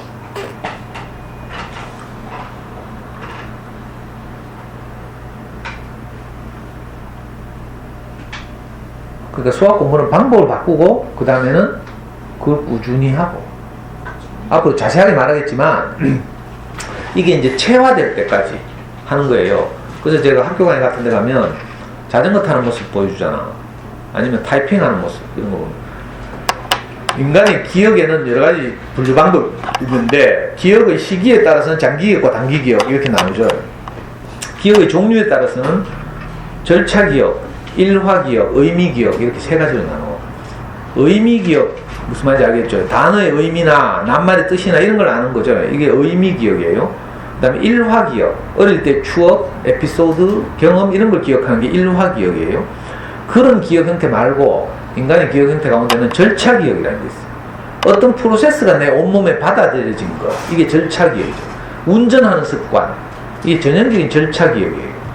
그래서 운전할 때 보면 가끔씩 정신줄 놓고 있는데 차는 멀쩡하게 가고 있어. 왜? 온몸에 절차가 배었어. 그렇죠? 자전거 타기 이거 마찬가지예요. 타이핑하기. 타이핑 자판 손가락 10개가 딱 자기 자리에 딱 가잖아요. 저절로. 왜? 오랫동안 그렇게 해서 그 절차가 내 몸에 밴 거라. 마찬가지로 수학 공부도 어릴 때부터 어떤 문제를 만나서 이 문제를 해결하기 위해서 몇 가지 프로세스를 거치는 과정을 계속 연습하는 거죠. 한 문제를 해결하기 위해서 4가지 과정을 거친다고 했죠. 첫째, 문제를 분석하는 단계. 문제를 이해하고 분석하는 단계. 이거 문제기 일자리 앞에 보면 다 나와 있어요. 문제를 먼저, 그러려면 어떻게 해야 돼요? 문제를 끊어 읽고, 힌트, 이런 데 체크하고, 우리 명예 할 때는 구하려고 하는 것 항상 정리다. 어떤 문제를 딱 읽으면, 먼저 거기서 제일 먼저 뭘 찾아야 돼? 구하려고 하는 것은 무엇인가? 그래서 문제기록 일자리 책에서 친절하게 그렇게 요구하죠. 처음에는 문제기록 앞부분 보면요, 연습을 시켜. 한 문제를 딱 준 다음에 이 프로세스 거치게 처음에는 친절하게 질문을 하고 있지. 구하려고 하는 것은 무엇입니까? 이렇게 묻고 있다니까. 그러면 문제에서 구하려고 하는 걸 찾아야 되지. 삼각형의 밑변의 길이 이렇게. 그게 구하려고 하는 거죠. 그러면 두 번째 또 뭘 묻고 있어? 이 구하려고 하는 것을 찾기 위해서 주어진 몇 가지 조건이 있을 거 아니에요. 삼각형 같은 높이가 있고 각도가 있고 이렇게 했죠. 그러면 주어진 조건은 무엇입니까? 이렇게 물어. 그럼 주어진 조건을 또 문제에서 뽑아서 정리를 해. 이렇게. 이게 문제를 분석하는 거죠. 저학년들은 아직 이런 거 잘 못하니까 먼저 뭘 해야 돼요? 띄어 읽기, 끊어 읽기 이런 연습을 하는 거야. 그 1, 2학년들 보면 학교 가서 시험 문제 틀려오잖아. 근데 집에 와서 엄마가 문제를 읽어주면 애들이 무슨 말인지 알겠어 하면서 푼다니까요. 이게 읽기가 부족해서 그렇죠. 그 초등 저학년들은 수학 공부를 하기 위해서도 뭘 해야 돼요? 엄마들이 책을 많이 읽어줘야 돼요. 수학 공부의 대전제가 사실은 아이가 책을 많이 읽어주고 지도 읽고 이런 작업이 있어요. 수학 공부 나중에 다음 주에 할 텐데 수능 수학 문제를 직접 네이버에서 검색을 해보는 거야. 엄마들이 수학 문제를 보면서 그래 실감이 난다니까. 수학 문제를 봐야 이게 무슨 말인지 모르거든. 우리 수준에서 모른다니까. 그러니까 어릴 때 뭘 해야 돼요? 많은 텍스트 읽기가 필요한 거라. 그래서 수학 문제 길게 나오고 거기다 기호 숫자까지 있으니까 이 진짜 무슨 말인지 모르죠. 그 수학 공부 잘하려고 해도 어릴 때 어떤 작업이 필요한 거죠. 자, 아까 말했어요. 장난감을 가지고 많이 놀기, 그리고 책을 많이 읽기, 또 엄마가 많이 읽어주기 이런 작업들을 저학년 때 하고 이런 작업들을 통해서 아이를 차근차근하게 어떤 것을 프로세스와 온몸으로 받아들이도록 이게 절차 기억하죠. 그걸 딱 만나면 저절로 막 이게 자전거 타면 딱 올라타면 균형이 딱 잡히잖아요. 그런 것처럼 어떤 문제를 딱 만나면 그래서 구하려고 하는 것은 무엇인가 찾고 문제에다 동그라미 하고 주어진 조건에 세모하고 이런 훈련을 계속 하는 거라 어릴 때부터. 그러니까 어떤 문제 만나도 이렇게 맨날 뭐 몇 딱이 몇 해가 막 이런 거 말고 그러기 위해서 저학년 때는 그 기초를 닦고 적당한 시기부터 우리 애는 초등학교 5학년 때부터 문제 일자리를 하면서 노트에다 지풀이 과정을 정리했어요. 그러니까 하루에 4문제밖에 못하는 거지. 하루에 4문제 하는데도 1시간 반씩 했다니까. 하루에 4문제를 1시간 반, 이거 보통 일이 아니죠. 그러니까 풀이 과정을 한번 정리해보는 것이 10문제 푸는 것보다 더 나아요. 이런 작업을. 그러니까 엄마들이 천천히 많은 문제를 막 속도감 있게, 이게 아니에요. 생각하는 힘을 기울이고. 지난주에 말씀드린 것처럼 수학 공부의 정의가 뭐라고요? 주어진 문제를 해결하고 그 과정을 논리적으로 설명하는 것. 이게 수학 공부라고 했어요. 그래서 결국은 좋은 대학 갈 때 보면 구술, 논술 이런 거 치죠. 이과에서는 구술, 심층, 면접 이런 거 하거든. 그건 뭔지 알아요? 프린트해준 문제를 주는 거라. 옛날처럼 지필로 수학고사 치면 안 돼. 이건 본고사가 되기 때문에 정부에서 금지하고 있어. 그래서 대학들이 이과에서는, 명문대학들이 이과에서는, 그죠? 논술 시험을 지필고사로 칠 수 없기 때문에 구술 면접이라고 불러. 구술 면접 뭔지 알아요? 애가 교수들이 서 있는 면접장 들어가기 전에 복도에 쭉 한 줄로 앉아서 딱 10분 동안 문제를 딱 주고 생각하게 하는 거예요. 그 다음에 그 문제를 어떻게 해결하는지를 교수 앞에 가서 설명해야 돼. 칠판도 작게 하나 주어지고. 그러면 이제 풀이 과정을 쫙 설명하면 교수가 거기에서 막 추궁하는 거라. 왜 그렇게 생각했나부터 시작해서 좀 더 좋은 방법은 없나? 네가 생각하는 게 진짜니? 뭐 이런 식으로. 이과는 다 그렇게 입시를 치고. 그러니까 이거 어릴 때부터 이걸 꾸준히 해나가야 소위 말해서 그 심층 면접, 구술 면접 이런 데로 대비가 되는 거예요. 내가 이렇게 어릴 때 쭉 키웠더니 중학교 2학년 때가 남북육청 영재 선발 시험을 치는데 대명중학교에서 학교 대표를 뽑잖아요. 학교 대표는 두 학급당 1명을 뽑아. 한 학급당 0.5명을 뽑거든. 그러니까 대명중학교에서 수학 공부 잘한다는 애들은 수십 명, 50명인가 모아놓고 시험을 쳤어. 근데 우리 애가 그 전교 1등에서 10등 한 애들은 잽도 안 되고요. 20 몇 점, 30 몇 점. 우리 애는 70 몇 점 받아가지고 2등 한 애가 저 앞선 서안도 무슨 칼국수집 하는 애인데 그 무슨 차만 송칼국수인가? 그 오성훈이라는 애가 있어. 걔가 2등 했는데 50 몇 점. 얘도 별로 학교 주목 못 받는 애예요. 그 둘만 대명중학교 대표로 교육청 영재선발시험 갔잖아. 가가지고도 성훈이는 떨어지고 우리 애만 됐어요. 우리는 뭐 과학에 관심 없고 문과정 갈 거라서 과학적으로 어떤 노력을 한 게 없거든. 영재선발시험에서 수학과학 딱 2과목을 쳤거든, 중학교 때. 수학 점수가 너무 높아가지고 됐잖아. 20명 뽑는 남부교육청이니까 남구 달서구 일대 전체죠. 거기서 20명을 뽑는데 합격했다니까. 그 과학적으로 별로 뛰어나지 않은데 대충 하는 거지. 그냥 모범생이 할 수 있는 정도. 근데 수학 성적이 워낙 좋으니까. 이게 그 아까 말한 절차 기억화된 거. 절차 기억화. 그러니까 오늘 집에 돌아가기 전에 그걸 꼭 기억했으면 좋겠어. 1년의 흐름을 따라가면 지금과 같은, 고등학교 때 지금과 같은 결과를 초래한다. 그러니까 공부 패러다임을 바꿔서 아이들이 수학 공부를 절차 기억할 수 있도록 지금부터 뭐가 준비하는. 지금 대부분 저학년이죠. 저학년이니까 지금 당장 그 뭐 눈앞에 떨어진 것처럼 막 문제집 같은 걸 가지고 문제를 풀기로 해결하는 연습을 할 시기는 아니고 요 고학년 조금 있네요. 너는 내한테 와서 특수 훈련을 받아야 되는데. 애들 데리고 와서 내가 딱 저학년들은 아직 이제 그렇게 서둘 시기가 아니라 그걸 준비하는 시기죠. 준비하는 시기. 근데 우리 명희 친구 2명을 내가 딱 손 본 적이 있어. 초등학교 6학년 때 요한이라는 애 우리 교회인데 명희하고 동갑인데 학년이 하나 어려. 우리 애는 2월생이라서 요한이를 내한테 데리고 왔더라고. 얘도 공부 성실했거든. 근데 제일 처음에 얘 딱 만나면 삼각형이 뭔지 말해봐라 딱 했어. 근데 버벅버벅 말 못하더라고. 얘가 나중에 협성중학교를 전교 4등 졸업하고 협성고등학교 전교 2등으로 입학했어요. 협성재단이 영재를 뽑히다니까. 협성재단은 사설재단이가 저거 다 재단에서 또 영재 뽑더라. 그런데 이런 공부로는 수능을 못 보는 거라. 그래가지고 얘 고등학교 내신 성적 아주 좋았는데 수능이 안 나오는 거라. 방금 제가 쭉 말한 것에 얘들 그런 결과예요. 얘하고 얘 친구 한길이라고 있는데 얘 둘이 정말 성실해서 협성중학교를 전교 4등, 5등으로 둘 다 졸업했어.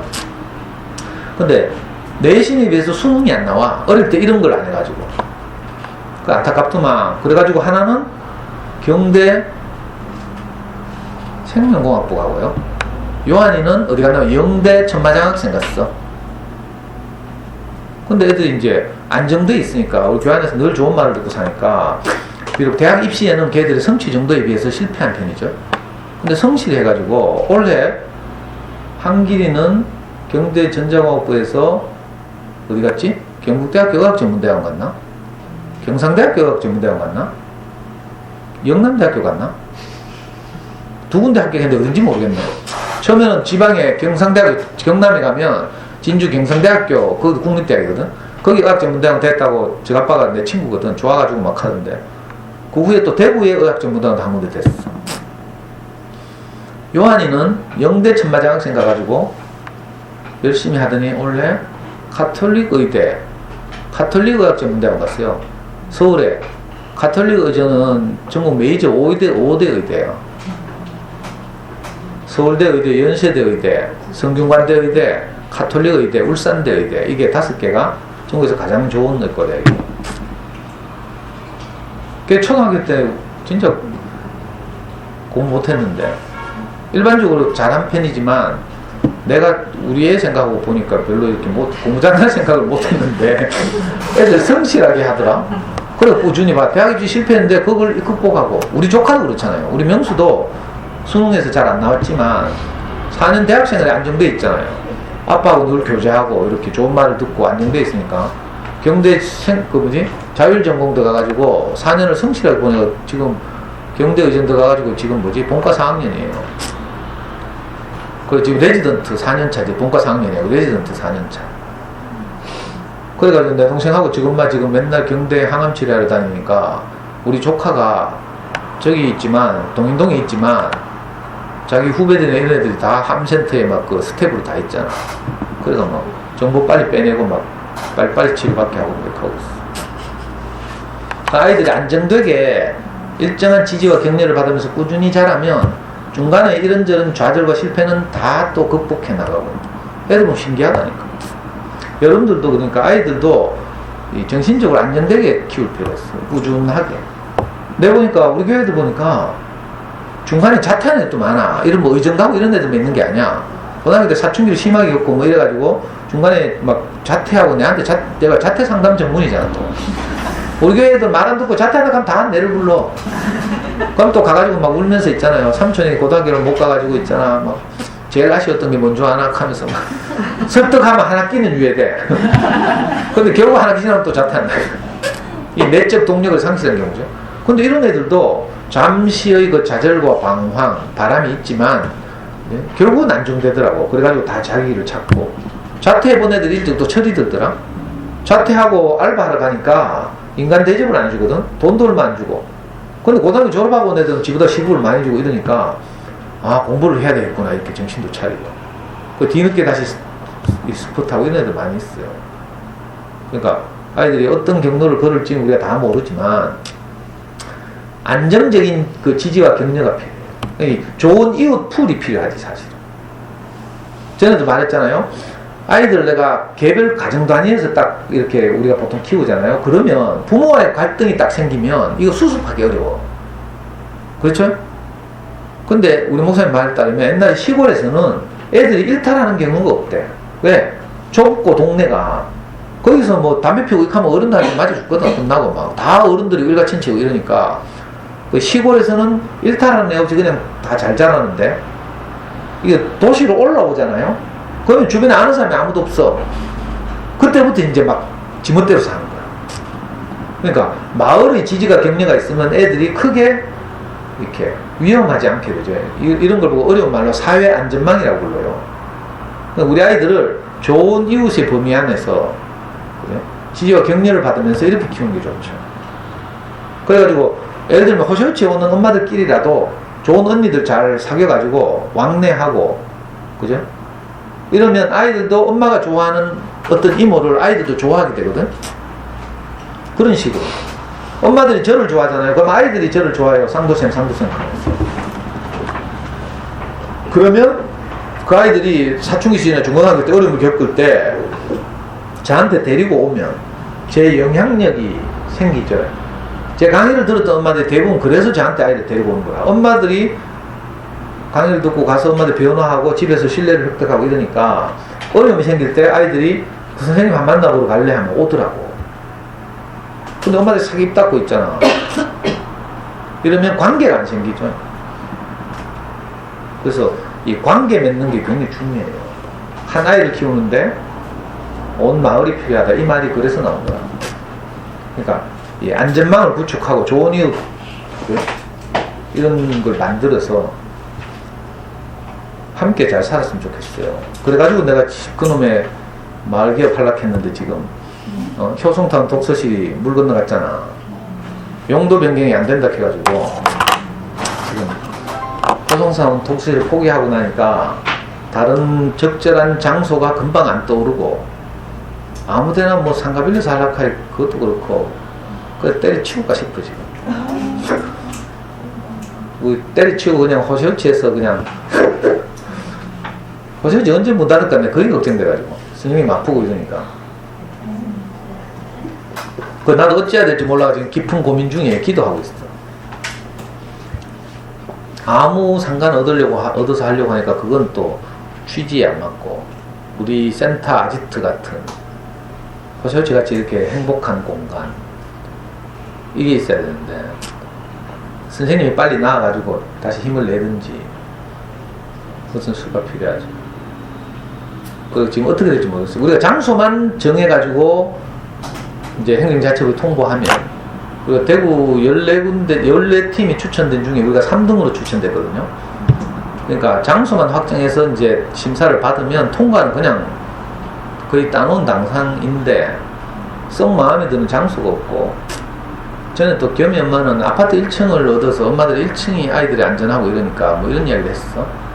근데 또 최근에 알아보니까 아파트 1층은 개인이 교습소 같은 형태로 할 수 있지만 우리 같은 법인이 할 수는 없다는 거예요. 말기업은 법인이라 해야 되거든. 개인이 하는 게 아니라. 그래서 우리가 겸이 엄마랑 이렇게 해서 이제 협동조합을 만들었거든. 그 협동조합이 아파트 1층은 또 사용을 못해. 그럼 결국 상가밖에 없잖아요.